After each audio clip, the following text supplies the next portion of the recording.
Second video continue చేస్తున్నాను. ఇప్పుడు ఒక కుక్కర్‌లో 3-4 గ్లాసెస్ వాటర్ పోసుకొని, లేకపోతే నార్మల్‌గా వేసుకునే దానికన్నా కొంచెం ఎక్కువ వాటర్ పోసేసుకొని, నానబెట్టుకున్న పప్పు, బియ్యం దాంట్లో కుక్కర్‌లో వేసేసుకొని, కొద్దిగంత సాల్ట్, ఉప్పు మరియు కొంచెం పసుపు, లైట్‌గా ఆయిల్ వేసేసుకొని కుక్కర్ వేసేయాలి. ఒక 4-5 లేకపోతే 5-6 వచ్చే వరకు అలానే పెట్టేసుకోవాలి. బాగా ఉడకాలి. కొంచెం కందిపప్పు టైం పడుతుంది కదా! దానికోసం ఒక 5-6 విజిల్స్ వచ్చే వరకు అలానే దాన్ని ఉడకబెట్టుకోవాలి. గ్యాస్ కొంచెం ఫస్ట్ విజిల్‌కి మాత్రం పెద్దగా పెట్టుకోవాలి. మిగతావి చిన్నగా పెట్టుకుంటే సరిపోద్ది. ఇంకో బాణలిలో కొంచెం ఆయిల్ పోయాలి. నేను ఇందులో మస్టర్డ్ ఆయిల్ వేశాను. మీకు ఇష్టం మీరు ఏ ఆయిల్ అయినా యూజ్ చేయొచ్చు. దాంట్లో జీలకర్ర, ఆవాలు వేసేసి పోపేసేసుకోవాలి. అలాగే కొంచెం కొత్తిమీర,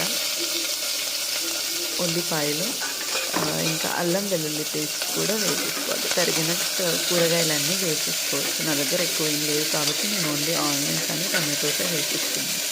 ఆనియన్స్ కొంచెం రెడ్ కలర్ వచ్చే వరకు వేగనివ్వాలి. దాంతోపాటు మనం నూరి పెట్టుకున్న అల్లం ముద్ద లైట్గా వేసేసి దాని వాసన పోయే వరకు బాగా ఉడకనివ్వాలి. లేకపోతే పచ్చి వాసనతో అంతా స్మెల్ వచ్చేస్తుంది. అది స్మెల్ పోయే వరకు లైట్గా ఉడకనిస్తే సరిపోతుంది. ఆనియన్స్ మరీ నల్లగా కాకుండా కొంచెం బ్రౌన్ కలర్ వచ్చే వరకు వేగనిస్తే సరిపోతుంది.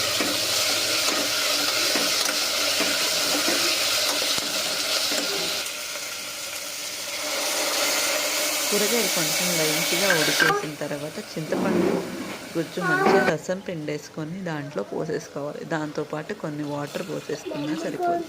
దాంతోపాటు కొంచెం పసుపు, చిటికెడు పసుపు, తగినంత కారం, లైట్గా వాటర్ పోసేసుకొని బాగా ఉడకబెట్టుకోవాలి. నా దగ్గర ఎక్కువ కూరగాయలు లేవు కాబట్టి నేను ఎక్కువసేపు ఏం ఉడకబెట్టలేదు. కానీ కూరగాయలు ఉడికేంత వరకు ఉడకబెట్టుకోవాలి. లైట్గా ఉప్పు, రుచికి తగినంత ఉప్పు వేసుకోవాలి. తర్వాత ఎంటీఆర్ సాంబార్ పౌడర్ వేసుకోవాలి.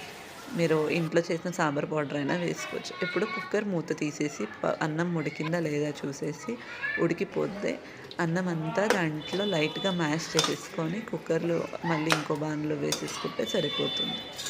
అన్నం వేసేసి బాగా మిక్సీ చేసి, మీకు గట్టిగా అనిపిస్తే కొంచెం లైట్గా వాటర్ పోసేసుకుంటే సరిపోద్ది. ఈ కన్సిస్టెన్సీ వచ్చే వరకు పెట్టాలి. దింపేసే ముందు కొంచెం కొత్తిమీర, కరివేపాకు వేసేసుకొని కలిపేసుకుంటే సరిపోద్ది. వేడి